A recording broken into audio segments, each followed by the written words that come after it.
For apple. B is for ball. C is for cat. D is for dog. H is for hat. F is for fish. Ay, F daw. Fish. Asaw sa F?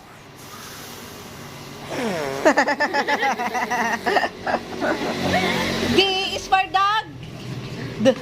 Asan na ay? D. E is for egg. Ayaw mo yung E. Inak. Letter A. A is for apple. B is for ball. C is for cat.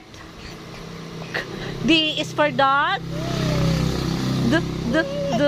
Aray ko. E is for egg. Si teacher naman. E is for egg. Esa sa E. Aray ko.